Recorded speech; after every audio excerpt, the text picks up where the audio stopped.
시작해주세요.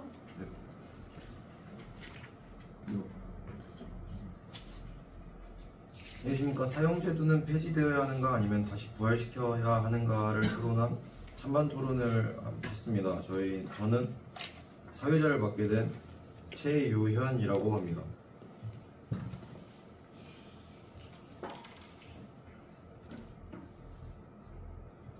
목차입니다. 첫 번째로 사형제도 정의와 현황, 두 번째로 사형제도의 찬성 측 입론, 세 번째로 반대 측 입론, 다음으로는 찬성 측 반론, 반대 측 반론, 마지막으로 최후 반론하고 마무리하겠습니다.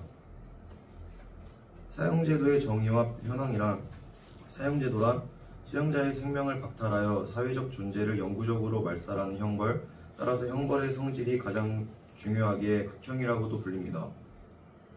사형제도 폐지의 찬성 측 입론이 있겠습니다.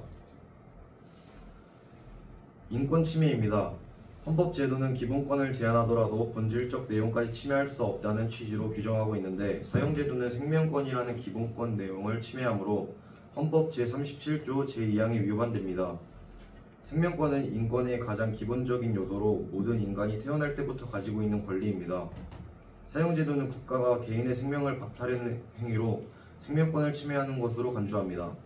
그러기에 어떠한 경우에도 인간의 생명을 빼앗으면 정당화될 수 없습니다. 그러기에 사형제는 폐지되면 안 된다고 생각합니다. 다음으로 사형제도 폐지의 반대 입론으로 정우혁 학우님이 있겠습니다.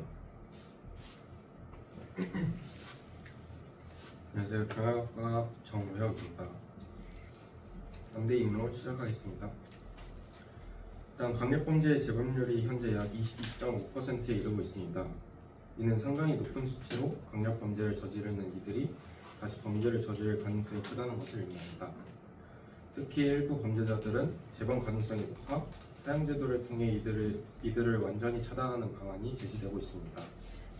이러한 접근은 공공의 안전을 보장하고 무고한 사람들이 범죄의 피해를 다시 입는 것을 방지하는 데 중요한 역할을 하고 있습니다.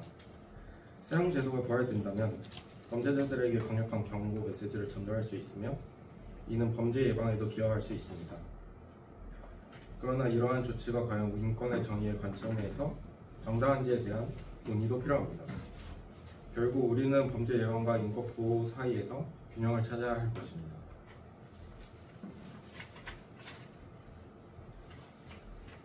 네, 다음 사형제도 폐지의 찬성 측 반론 조윤호 학우님의 발표가 있겠습니다.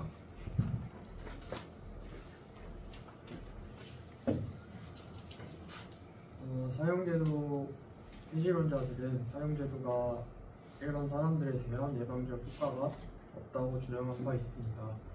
실증적 연구에서도 사형제도가 존재하고 실제로 집행하더라도 강력범죄 숫자가 감소되거나 살인범이 이를 무서워서 살인하지 않는다는 것은 아직 입증된 바가 없습니다. 사형은 자신이 저지른 범죄에 대해 반성이나 교화의 기회를 박탈하는 처벌이기 때문에 사형제도 폐지에 찬성합니다. 사법제도가 완벽하지 않기 때문에 사형이 집행된 후 무죄가 밝혀지는 사례가 존재합니다.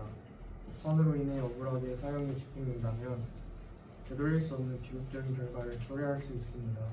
실제 사례로 인민혁명당 사건이 있습니다. 인민혁명당 사건은 중앙정보부의 조작에 의해 조혜종 등의 인물들이 기소되어 선고 20시간 만에 사형이 집행된 그 사건입니다. 1964년, 74년 중 2회에 걸쳐 다양한 법 위반 등에 따라 기소되었습니다. 1974년 3월 8일에 대법원이 사형을 선고한 후 불과 20시간 만에 사형이 집행되었습니다.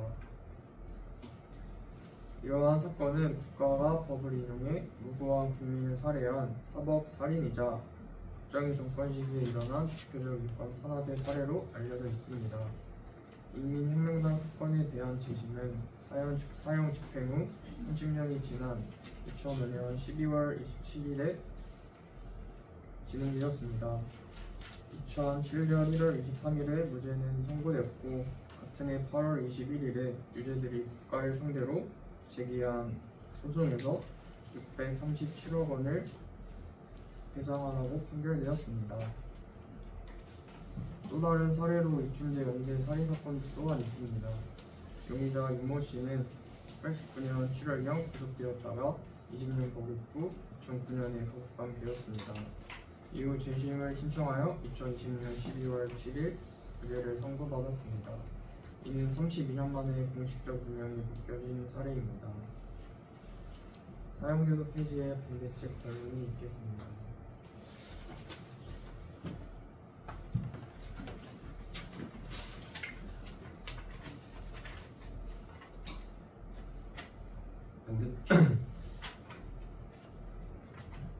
반대측 반론이 있겠습니다. 특히 조두순 사건 이후에도 유사한 범죄가 발생하면서 피해자와 그 가족의 고통이 얼마나 근절무리는지 잊지 말아야 합니다. 범죄자에게 부여되는 형벌이 과연 사회에 어떤 의미를 가지는지, 그리고 그 형벌이 범죄 예방에 얼마나 효과적인지를 고민해야 합니다. 사형제도를 부활시켜야 한다는 주장은 범죄에 대한 강력한 억제력을 제공할 수 있다는 점이 일리가 있지만, 반대로 인권의 재판의 공정성 문제를 간과해서는 안 됩니다. 결국 우리는 범죄에 대한 처벌이 단순히 응징이 아니라 사회의 안정과 정의를 위한 방법이어야 한다는 점을 명심해야 합니다.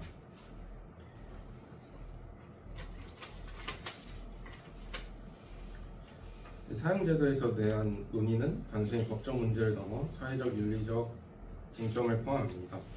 전자발찌 제도의 도입은 범죄 예방을 위한 하나의 대안으로 제시되었지만 그 효과에 대한 의문이 제기되고 있습니다. 예를 들어 범행 당시 전자발찌를 착용하고 있음에도 불구하고 범죄가 발생한 사례가 있습니다. 이는 전자발찌가 범죄를 완전히 예방할 수 없음을 보여주고 있습니다. 또한 1:1 밀착 감독의 필요성이 강조됩니다. 재범 위험성이 높은 성범죄자에 대한 밀착 감독이 이루어지지 않는다면 전자발찌의 의미가 퇴색될 수 있습니다. 이러한 문제들은 사형제도의 필요성을 다시 생각하게 만듭니다. 범죄 예방을 위한 보다 효과적인 대책이 필요하면 사형제도가 그 해결책이 될 수 있는지에 대한 심도 있는 논의가 필요합니다. 결국 우리는 범죄와 처벌에 대한 새로운 시각을 가져야 할 시기입니다. 이어서 최세나 학우님이 반론 측 이어서 하겠습니다. 사형제도에 대한 논의는 단순히 범죄에 대한 처벌을 넘어서 사회의 정의와 윤리에 대한 깊은 질문을 던집니다. 최근 통계에 따르면 전자발찌 착용자 수가 16년 만에 28배 증가했습니다.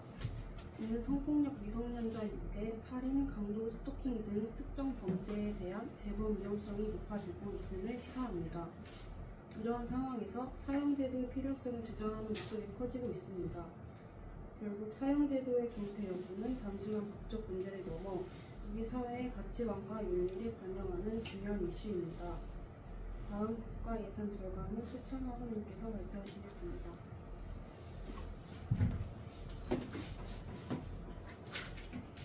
저는 사형제도 폐지에 대해 반대하는 내용 중 국가예산 절감과 현대 교도소 수용 문제 부분에 대해 발표하도록 하겠습니다. 위에 팁에서 볼 수 있듯이 법무부는 2023년 기준 대한민국의 교도소 수감 인원 1명당 약 3,100만 원 정도가 소모되고 지도자는 약 5만 5천여 명이며 모기수는 1,330여 명이라고 밝혔습니다. 실제로 2022년에는 수감자 5만 1천여 명을 관리하기 위해 약 1,277억 원이라는 금액이 투입되기도 하였습니다. 3,100만 원이라는 수치는 작년 1인 가구 중위소득인 2,400만 원보다 높은 금액이며 무급 공무원의 1년치 연봉이 2,800만 원 정도인 것을 생각하였을 때 너무 많은 금액이 필요로 되어 국가 재정적으로 효율적이지 않습니다. 그리고 사형수는 교도소 내에서 다른 제도자들과는 다르게 노역을 하지 않을 뿐만 아니라 독방에서 수감 생활을 하기 때문에 남들보다 더 많은 관리가 필요로 됩니다.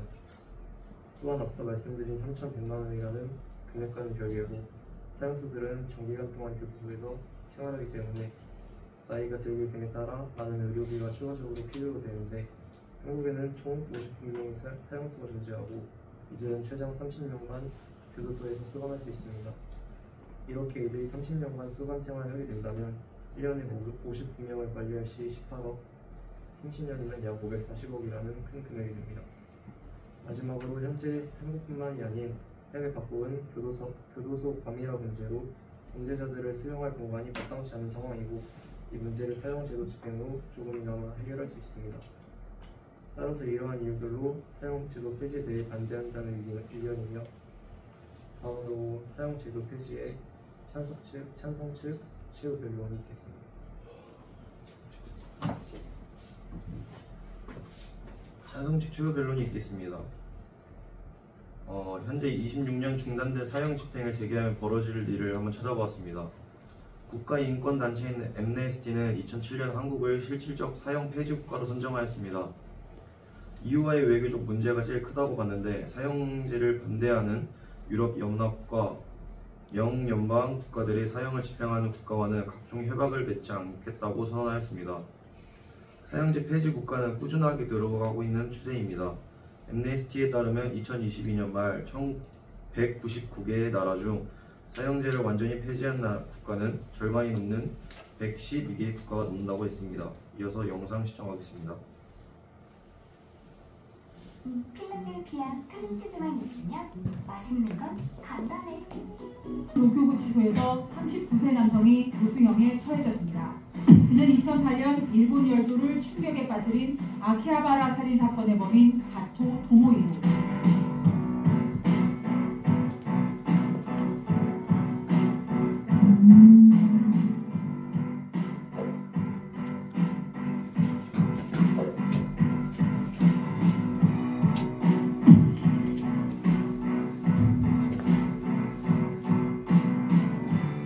정부 수립 이후 우리나라에선 900명 넘게 사형됐습니다. 마지막 사형이 이뤄진 건 1997년 12월 30일. 당시 여의도광장 차량 질주 사건 범인 김용재를 비롯해 23명이 교수형에 처해졌습니다. 현재 남은 사형수는 59명. 연쇄살인범 유영철과 강호순을 비롯해 무려 30년간 수감 중인 사형수도 있습니다. 유영철은 18년, 강호순은 14년 동안 형 집행을 기다리는 중입니다. 대법원에서 사형이 확정된 건 2016년이 마지막이었습니다. 작년까지 사형 선고가 간간히 이어졌지만 대부분 상급심에서 무기징역으로 감형됐습니다. 여론은 사형제 유지가 우세합니다. 한국갤럽이 1994년부터 작년까지 6차례 조사한 결과 매번 절반 이상이 사형제에 찬성했습니다. 1980년 신군부의 내란 음모 조작 사건으로 사형을 선고받았던 김대중 전 대통령. 그가 취임한 1998년 이후 정부는 사형 집행을 중단합니다. 그 결과 국제인권단체인 엠네스티는 2007년 한국을 실질적 사형 폐지 국가로 지정합니다. 이후에는 외교적 이유가 컸습니다. 그래서 만약에 사형 집행하게 되면 이유와의 외교 관계가 심각한 단절될 수 있는 문제입니다. 이게 무슨 말인가 하면 사형제에 반대하는 유럽연합과 영연방 국가들은 사형을 집행하는 국가와는 각종 협약을 맺지 않으려고 합니다. 물론 예외도 있지만 일본의 경우 이유와 범죄인 인도 협약을 맺지 못한 이유 중 하나가 사형제인 것으로 알려졌습니다. 우리나라는 2011년 범죄인 인도 유럽 협약에 이어 2015년 EU와 FTA를 전면 발효했는데 이 과정에서 사형 집행을 재개하기 쉽지 않았고 향후 대외관계를 고려하면 앞으로도 쉽지 않아 보입니다. 물론 사형을 중단한 배경에는 생명권 존중과 오판 가능성을 줄인다는 명분도 있습니다. 인권의식의 향상으로 사형제 폐지 국가는 꾸준히 늘고 있습니다. 엠네스티에 따르면 2022년 기준 199개 나라 중 사형제를 완전히 폐지한 국가는 절반이 넘는 112개 나라에 달합니다.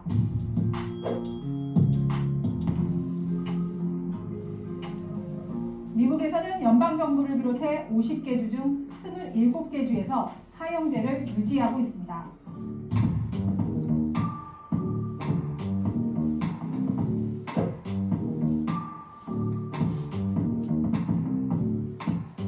Finally, justice has been served. And even though nothing will bring my dad back, I feel like a weight has been lifted and I can breathe a sigh of relief. 정의 실현은 사형제를 지탱하는 주요 명분 중 하나입니다. 더 나아가 사형을 신속하게 집행해야 한다는 이들은 재소자 한 명에 들어가는 밥값 등 관리 비용이 연간 3천만 원이 넘고 나이가 들수록 의료비 등이 더 들어갈 텐데 언제까지 국가가 흉악한 범죄자들을 돌봐줘야 하느냐는 불만도 제기합니다. 사형제가 다른 이들에게 경각심을 줘 범죄를 예방하는 효과가 있다는 주장도 있습니다. 하지만 범죄 예방 효과는 크지 않다는 게 대다수 전문가들의 의견입니다. 지금의 범죄는 과거의 지형의 범죄가 아니라 그들이 갖고 있는 말로 표현할 수 없는 분노, 우리가 이해할 수 없는 피해망상이 범죄를 일으키는 거라서 사형을 집행한다고 그 범죄가 예방된다라고 말하기는 너무 어려워요. 범죄자들이 처벌이 무서워서 죄를 안 짓는 건 아니라는 겁니다. 법무부는 대안으로 가석방 없는 무기형 신설을 추진하고 있습니다. 무기징역 수감자는 20년 복역하면 원칙적으로 가석방 대상이 되는데 이를 막기 위해서입니다. 하지만 이 역시 범죄자가 다시 사회로 돌아갈 기회를 빼앗고 국가 재정에 부담을 줄 수 있다는 지적이 나옵니다. 이런 가운데 헌법재판소는 사형의 위헌 여부를 따지는 헌법소원 사건을 심리 중입니다. 사형제 위헌 심판은 이번이 3번째인데 앞서 2번 모두 합헌 결정이 나왔습니다. 이번 심판의 결론은 이르면 올해 안에 나올 전망입니다.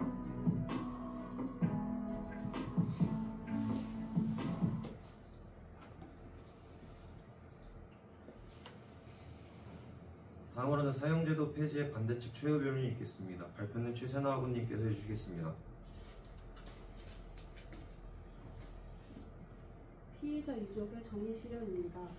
화면의 이미지와 같이 범죄 피해자의 유족들의 범죄 사형 미성고에 따른 감정으로 첫 번째 지속적인 정신적 고통을 받거나 두 번째 사건이 종결되지 않았다는 느낌을 받았다는 통계가 내려졌으며 많은 피해자 유족들이 범죄자 사형 집행을 요청하고 있습니다.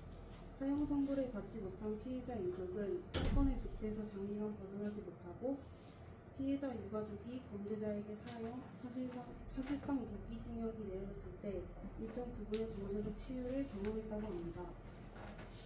지금까지 발표한 사형제도 폐지 찬성 반대 의견 레이아웃입니다. 이와 같이 사형제도에 대한 찬반 의견은 각기 다른 시각과 논리를 가지고 있으며 사회적, 윤리적, 법적 측면에서 매우 복잡한 주제입니다. 궁극적으로는 인권을 존중하면서도 사회의 안정과 정의를 구현할 수 있는 대안을 찾기 위해 다양한 관점에서 심도 높은 논의가 필요합니다. 지금까지 6조 사형제도 찬반 토론 발표였습니다. 감사합니다. 네, 수고 많으셨어요.